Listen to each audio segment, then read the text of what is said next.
तो गाइस मैं हूं अंकित और आप देख रहे हैं रेसलिंग फैंस नेटवर्क। शुरू करते हैं भाई अपनी बातों को हम लोग। सबसे पहले सेथ रॉलिंस है, तो अभी देखो सेथ रॉलिंस रियल में इंजर्ड है या फेक वो पता नहीं भाई, लेकिन एक नई वीडियो सेथ की निकल के सामने आई है, वो मैं आपको दिखाना चाहता हूँ। ये बेकी लिंच ने भाई खुद अपनी इंस्टाग्राम पे पोस्ट की एंड यहाँ पे आप देख सकते हो कि सेथ रॉलिंस नॉर्मल रोड पे भाई क्रचेस में चलते हुए दिख रहे हैं। साइड में उनकी बेटी को भी आप देख सकते हो इस वीडियो में।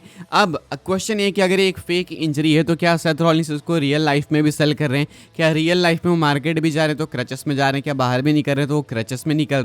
क्यों ऐसा? अगर ये रियल नहीं है तो फिर सेथ ऐसा क्यों करेंगे? क्या इतना ज़्यादा ये घुसे हुए हैं भाई इस स्टोरी लाइन में, इतनी डीप घुसे हुए हैं कि इनको भाई रियल लाइफ में भी एक्ट करना पड़ रहा है? शायद हो भी सकता है, शायद नहीं भी हो सकता, लेकिन ये देख के लगता है कि शायद ये इंजरी रियल है। अभी कंफर्म कुछ नहीं है, या तो डब्ल्यूडब्ल्यू वाले बहुत ही स्पेशल एक्सटेंट तक जा रहे हैं सेथ के कैसिन को स्पेशल बनाने के लिए, एंड बेकी लिंच ने शायद जानबूझ के पोस्ट किया हो ये बिलीव दिलाने के लिए फैंस को कि नहीं देखो इंजरी तो रियल है जो है, तो इससे लोगों को बिलीव हो जाएगा कि हाँ इंजरी रियल है, एंड उसके बाद वो एक्सपेक्ट नहीं करेंगे सेथ को समर स्लैम में, तब आ जाएंगे सेथ कैसिन करने। तो ऐसा भी हो सकता है। बाकी ये देखो मैं श्योर किसी भी चीज़ में नहीं हूँ, मुझे बिलीव है कि समर स्लैम से पहले अपडेट आएगी कि ऐसा है एंड सेथ रॉलिंस अपीयर होंगे या नहीं होंगे, उसको लेके कहानी हमको मालूम चल जाएगी। लेकिन अभी मैक्स टू मैक्स मैं आपको इतना बता सकता हूँ कि सेथ की इंजरी को लेके जो भी कुछ है भाई सब कुछ क्वेश्चन में ही है। रियल है या नहीं वो भी क्वेश्चन है, फेक है या नहीं वो भी क्वेश्चन है। अभी ये नई वीडियो निकल के सामने आई थी, आई थॉट आपको दिखाते हैं। देखो अगर रियल है तो देखने में काफ़ी ज़्यादा डिसअपॉइंटिंग है एंड काफ़ी अच्छा नहीं लग रहा है इसको देख के। तो आई होप कि जल्दी जल्दी सेथ रॉलिंस की सर्जरी हो जाए एंड उसके बाद वो रिकवरी फेज में चले जाएं।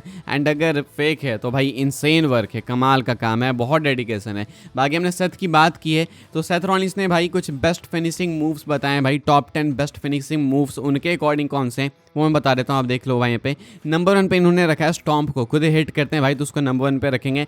एंड अग्री भी करता हूँ मैं, तुम देखो तो स्टॉम्प काफ़ी ब्रूटल है। तुम अगर सोचो कि स्टॉम्प रियल में तुम किसी को हिट कर रहे हो, मतलब रियल में वो भी कॉन्क्रीट पे, ज़मीन पे, तो वो कितना भयानक हो जाएगा, तो इसलिए नंबर 1 पे है, तो मैं अग्री भी करूँगा।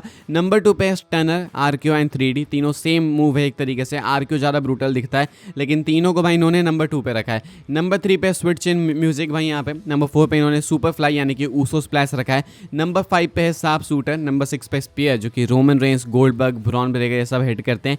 नंबर 7 पे है सेवेज एल्बो ड्रॉप, एंड यहाँ पे इन्होंने मेंशन किया कि मैं सीएम पंक की बात बिल्कुल नहीं कर रहा। नंबर 8 पे आता है रेजर्स एज। नंबर 9 पे है चोक स्लैम एंड नंबर 10 पे है पीपल्स एल्बो। चोक स्लैम क्या फिनिशिंग मूव है, मुझे याद नहीं आ रहा क्या केन का ये फिनिशिंग मूव था चोक स्लैम, अच्छे से मुझे याद नहीं है भाई, तुम्हें अगर याद हो तो बताना। अंडरटेकर का तो नहीं था, अंडरटेकर का तो सिग्नेचर था, उसके बाद वो पाइल ड्राइवर लगाते थे देन उसके बाद मैच खत्म होता था। लेकिन केन का क्या फिनिशिंग मूव ही था चोक स्लैम? हाँ या फिर ना लिख के बताइएगा। बाकी भाई ये कुछ टॉप 10 फिनिशिंग मूव से सेथ के अकॉर्डिंग आपका फेवरेट फिनिशिंग मूव क्या है भाई, आप लोग कमेंट में बताइएगा, मैं अपना कमेंट पिन करूंगा, उसके नीचे आप लोग रिप्लाई में बताइएगा कि आपका फेवरेट फिनिशिंग मूव क्या है। आगे बढ़ते हैं गाइस, हम लोग बात करते हैं अगली स्टोरी के बारे में जो कि एज स्टाइल्स को लेके। तो भाई एज स्टाइल्स आज TNA स्लैमिवर्सरी में अपीयर हो चुका है, जो कि पहले से अनाउंस किया गया था। एंड क्या हुआ एज स्टाइल्स के साथ उनके सेगमेंट में वो मैं आपको बताता हूँ। तो एक्स डिवीजन चैंपियनशिप मैच के बाद जब लियोन स्लेटर जो TNA के सुपरस्टार है वो जब नए चैंपियन बने तो उसके बाद एज स्टाइल्स अपीयर होते हैं गेट रेडी टू फ्लाई वाले थीम सॉन्ग के साथ, एंड क्राउड उनके साथ में सिंग अलॉन्ग कर रही थी। तो ये बहुत ही अच्छा मोमेंट था। एज स्टाइल्स कुछ 13 या 14 साल बाद अभी TNA में अपीयर हुए, बहुत ही ह्यूज मोमेंट था, होम कमिंग था भाई एज स्टाइल्स के लिए। एज स्टाइल्स आते हैं एंड वो ओवर करते हैं लियोन स्लेटर को। वो आगे कहते हैं कि ये youngest TNA x division champion है, तो इसके लिए प्रॉप्स एंड आगे फ्यूचर काफ़ी कमाल का होगा। कहते हैं कि ये देख के मुझे काफ़ी खुशी हुई। बेसिकली यहाँ पे वो आए थे, अपीयर हुए थे लियोन स्लेटर को ओवर करने के लिए, क्योंकि एज स्टाइल्स की हिस्ट्री है भाई एक्स डिवीजन चैंपियनशिप के साथ। तो बस इतना कुछ ही होता है। मुझे लगा था कि शायद मेन इवेंट में भी एज स्टाइल्स आएंगे, लेकिन स्टिल ये इनके लिए बहुत ही मेजर मोमेंट था एंड बहुत ही अच्छा क्राउड रिसेप्शन मिला एज स्टाइल्स को। तो एज स्टाइल्स आज TNA में कुछ इस तरीके से स्लैमिवर्सरी में अपीयर हुए हैं। बाकी WWE वालों ने भाई स्लैमिवर्सरी को टेक ओवर कर लिया। आज आगे बढ़ते हैं गाइस, हम लोग बात करते हैं अगेन एज स्टाइल्स के बारे में। एंड एज स्टाइल्स ने भाई एक ट्वीट किया था जो कि मैं आपको दिखाना चाहता हूँ। अभी तो देखो वो अपीयर हो गए TNA स्लैमिवर्सरी में, लेकिन अपीयर होने से पहले इन्होंने एक ट्वीट किया था। वो क्या है आप देख सकते हो, मैं इसका मतलब समझाऊंगा क्योंकि ये बहुत ही इंपॉर्टेंट है एंड आप भी इसको अपनी लाइफ में भाई अपना सकते हो। एज स्टाइल्स कहते हैं if I had the ability to go back in time I would tell myself you have no idea how far this ride's about to take you, all the ups the downs the doubts they are gonna shape you into one of the best in the world. Don't lose that that chip on your shoulder, but learn when to let go of your pride. You're gonna walk into places you never thought you'd belong, way better than you could imagine. Stay humble, stay hungry, and trust God's timing. It's perfect even when it does not feel like it. You're not just phenomenal, you're built for this. कहते हैं as styles कि अगर मुझे मौका मिलता है, ability होती मेरे पास कि मैं समय में पीछे जाके खुद को कुछ बता सकूं, तो मैं खुद को पीछे जाके ये बताता कि तुम्हें खुद भी नहीं मालूम कि तुम जिस रास्ते पे चल रहे हो वो रास्ता तुमको कहाँ पे लेके जाएगा। तो जितने भी अप डाउन है, उतार चढ़ाव है, या कुछ भी डाउट है, ओवर थिंकिंग है, कुछ भी सोच रहे हो शक है खुद पे, तो मत करो शक। ये सब, ये जो जितनी चीज़ें हैं ना, वो तुम्हें बिल्ड कर रही है एंड वो तुम्हें ऊंचाइयों तक लेके जाएगी, तुम्हें बेस्ट इन द वर्ल्ड बनाएगी। एज स्टाइल्स आगे कंटिन्यू करके कहते हैं कि तुम्हें खुद पे बस बिलीव रखना है एंड हम्बल रहना है। जो भी तुम्हारा गोल है उसके भूख को मरने नहीं देना है एंड भगवान के समय पे विश्वास रखना है। यानी कि भगवान की जो टाइमिंग है, मतलब तुम्हारी ज़िंदगी में कोई भी चीज़ अगर आने वाली है तो वो पहले से टाइमिंग सेट होती है कि इस टाइम पे आएगी, 20 की एज में, 25 की एज में।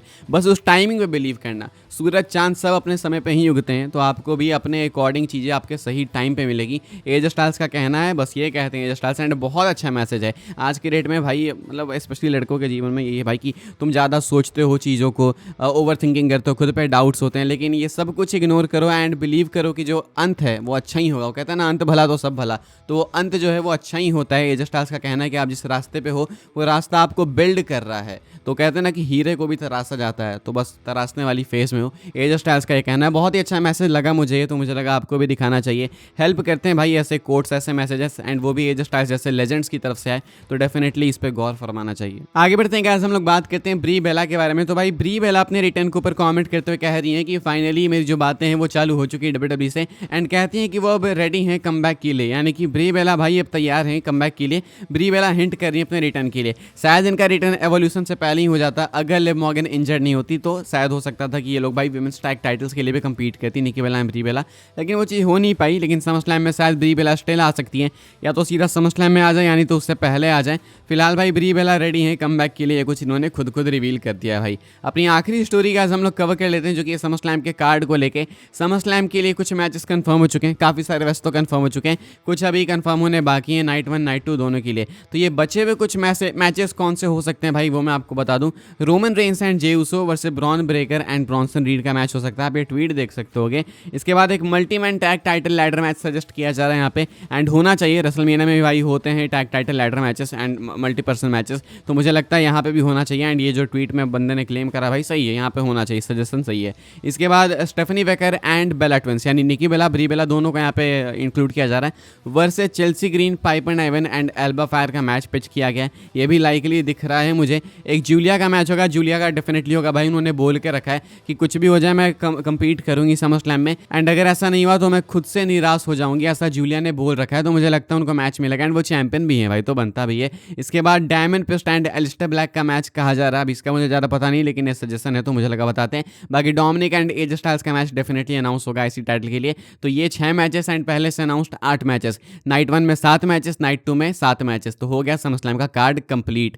शायद ऐसा दिख सकता है भाई अपना समरस्लैम का कार्ड। बस यही सारी अपडेट्स थी भाई सारी वीडियो के लिए। आई होप्स आपको इन्फॉर्मेशन मिली हो तो वीडियो को लाइक कीजिएगा भाई, शेयर कीजिएगा एंड सब्सक्राइब कीजिएगा चैनल को। ऐसे ही डब्ल्यूडब्ल्यूई की न्यूज़ अपडेट सबसे पहले पाने के लिए फॉलो कर सकते हैं आप लोग मुझे इंस्टाग्राम एंड ट्विटर पे भी भाई, लिंक आपको मिल जाएगा डिस्क्रिप्शन में। कोई न्यूज़ है जो आपको लगती है कि शायद मैं मिस कर दूंगा, या आपको लगता है कि सिर्फ आपने ही एक्सक्लूसिवली देखी है, तो मुझे इंस्टाग्राम पे भेजिएगा। अगर मैं कवर करूंगा तो आपको शाउट आउट दूंगा। ये सेथ वाली न्यूज़ भी काफ़ी लोगों ने भेजी थी, लेकिन ये इसमें कुछ एक्सक्लूसिव था नहीं, एक तो बहुत सारे लोगों ने भेजी थी, वैसे मैंने खुद भी देखी थी, तो इसलिए मैं किसी को इन पर्टिकुलर शाउट आउट नहीं दूंगा। लेकिन जिन्होंने भी भेजा, जिन लोगों ने भी भेजा, उन सबको थैंक्स भाई। बाकी आपके पास कोई एक्सक्लूसिव न्यूज़ है तो भेजिएगा डेफिनेटली इंस्टाग्राम पे। मिलूंगा मैं आपसे अगली वीडियो में जल्दी ही, तब तक के लिए goodbye, thanks for watching.